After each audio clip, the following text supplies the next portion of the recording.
Hey viewer, welcome to the channel. My name's EDDBUD and here we specialise in running shoe reviews. Today I've got a 100 mile review for you of the Hoka One One Clifton 7. It's taken me about 7 weeks to get up to the 100 mile mark in this huge hulking EVA behemoth. How have they fared over time? Stay tuned to find out. 100 miles into this one, 160 kilometres, and I've got to be honest, the upper's holding up really well. No signs of degradation at all. I can't see any parts of the upper that are coming away, though I found the shoe does continue to loosen up. I'm having to cinch the laces tighter and tighter over the top of the forefoot to get a good lockdown. They just seem to be coming closer and closer all the time. I've got this terrible feeling at some point, if I continue running in the shoe, which I'm not going to, that either sides of the upper are just going to meet in the middle somewhere. I think it's a bit of a worrying sign with a shoe after 100 miles that it's still continuing to loosen up in the upper. Up in the upper? I went up half a size from my normal UK size 11 to an 11.5, and in fairness, maybe I could have stuck with an 11. There's masses of toe box height here in the Clifton 7. I really don't need that much room. Both Hoka and Asics just seem to give us way too much upper. It's in the depth as well of the toe box. It's just too much there, guys. I'm not sure how big you think our toes are.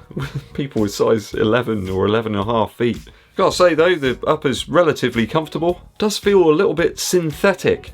Always feels like I've gone back to the mid-80s. It's like a mid-80s production shoe. I mean that it's got synthetic drums and synthesizers, and yeah, it's the Neil Young trance of running shoes, this one. A runner's knot has been mandatory in this shoe to ensure good lockdown. The laces are crazy long though in the Clifton 7. Even with a runner's knot and then a doubled knot as well, there's still masses of lace. It's a complete reverse really of the Asics Dynablast lacing that I tried recently.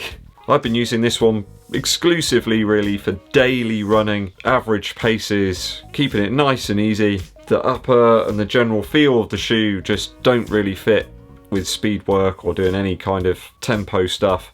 It's just been a daily shoe for me. It's all it feels like I want to run in this one. Okay, probably up to about the 7 or 8 mile mark. When I took it on long runs, I encountered some uncomfortable problems. I can't say I prefer this over last year's Rincon model. I really did quite enjoy that shoe. Much more versatile shoe. I think after 100 miles, I'm going to give the upper a 2.3 out of 3. Midsole now. I've got to say, this shoe feels better the slower I run. And a lot of that is down to this humongous hulk of EVA here. I know I was considering trying the Bondi 7. I'm really glad that I didn't now, because even this much cushion in the Clifton 7 is just too much for me. It's just so dense. It's kind of like trying to eat a really dense cake. You just get to a certain point and no matter how much coffee you've got to wash it down, you just can't eat anymore. That wide landing platform with the midsole and the dense cushion just don't really make this feel like a shoe I want to run fast in. I mean, that may be great for you if you're looking for a daily shoe that you can grind out the miles. This is probably a really good option. For me, it just doesn't promote a fast cadence. It just feels a little uninspiring underfoot. I've used the Clifton 7 on runs between 8 minutes 30 per mile and about 7 minutes 30 per mile. Though, as I mentioned earlier, it feels best for me around about 8 minutes a mile. In terms of the midsole, I did encounter a bit of a problem when I took it out for a 15 mile long run. It was great up until about mile 10 when the insole started moving around and my arch kept hitting the side wall of the midsole here. There's quite a bit of discomfort, and it actually set me back a few days in terms of training. Really did bother me, that problem, over several miles. And as such, I kind of benched the shoe for a little while, just didn't want to wear it. A few viewers of the channel have also chimed in and said they've had similar issues and can't believe anybody else hasn't mentioned it. So I'm kind of glad I'm not the only one, but I'm also sad that we've been experiencing that issue in the Clifton. So from that perspective, I can't really recommend it for long runs. I haven't got a particularly wide foot either, so if you've just got a normal or narrow foot, you may still encounter those problems. If you've got a wide foot, it could be even worse. In comparison to some other shoes I've been using on a daily basis, like the Adidas Boston 9 and the Asics Nova Blast as well, the cushion here really isn't that forgiving. I find it relatively unresponsive. You feel very disconnected from the terrain in this shoe. Certainly not a shoe that I've found a particularly exciting ride. I think the Boston's just a more refined shoe to me. Always feels great when I slip that one on. I still feel nimble. In this one I already feel like I'm adding a load of excess weight if I put this one on, and I'm just sort of pulling the gears back, and it only enables me to go between gear 1 and 2. Just think the Boston's a better deal at less cost. Not a bad midsole. I mean, it's cushioned enough, but just felt somewhat uninspiring to me. After 100 miles I'm going to give it a 2 out of 3. One shining light for this shoe is the outsole. Certainly the exposed EVA here hasn't taken as much of a beating as the Rincon did last year after 100 miles. That shoe had considerable wear in the midfoot after 100 miles. Some of the rubber had pretty much worn away. This one's looking much better though. There's a tiny bit of wear here in the midfoot, little bit of wear here on the outer heel, and the exposed foam is actually looking fine. There's only a couple of areas with any wear at all. I'd say the wide surface area here has provided some pretty decent traction in some wet conditions recently, though it does pick up lots of debris in these cutaways here out of the foam. I'm forever picking out bits of acorn and twigs and stuff that just build up in there really easily. No real issues with wet ground with the rubber here, and that's pretty much been the default setting in terms of weather recently. So a pretty stable outsole with very good durability. Not the traction of an Adidas shoe or the Fuel Cell RC Elite. Those two are the masters right now. But reasonable enough for daily use.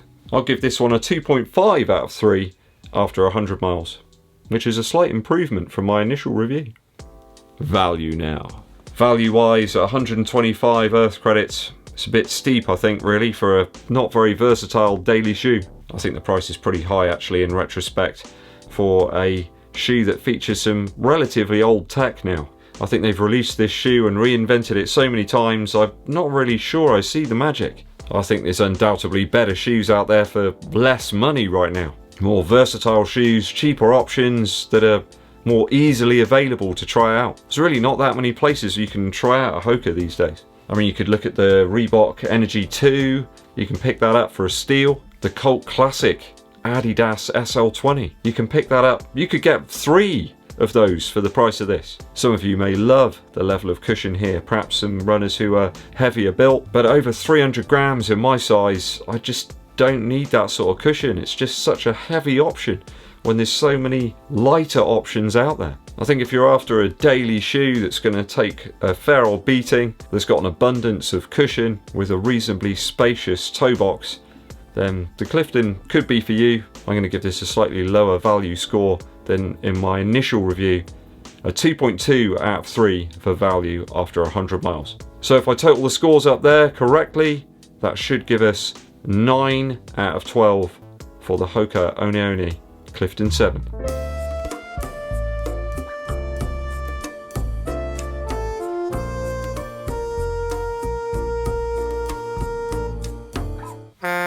I mean, it's a reasonable enough shoe, but I just feel that there's loads of other shoes out there right now that are doing a better job for less. See ya!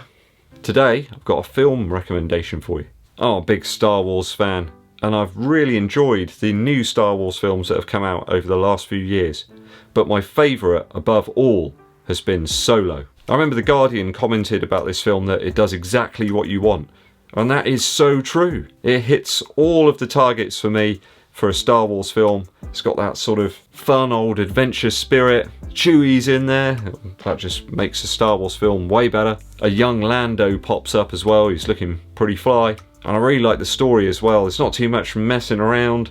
There's a bit of backstory there, yes, but they get straight to the action and you never once feel, oh, this is getting a bit stale. It's taking its time. It just does all the stuff that you really want to see in a Han Solo film. Really hope we get some more, actually. Climb on board the Millennium Falcon and go and check out Solo. I don't think you'll be disappointed. Thanks for watching through to the very end today, guys. Hope you enjoyed my 100-mile review of the Clifton 7. A little bit of a disappointment, really, that shoe. It just doesn't really speak to me. Not that shoes speak to me on a regular basis. I speak to them, but they don't normally talk back. If you're new to the channel and you haven't done so already, please hit that subscribe button and click the bell below for notifications of when we launch those new videos. It also really helps the channel out too if you give this video a thumbs up like and share it with your running buddies. My name's EddBud and I'll be seeing you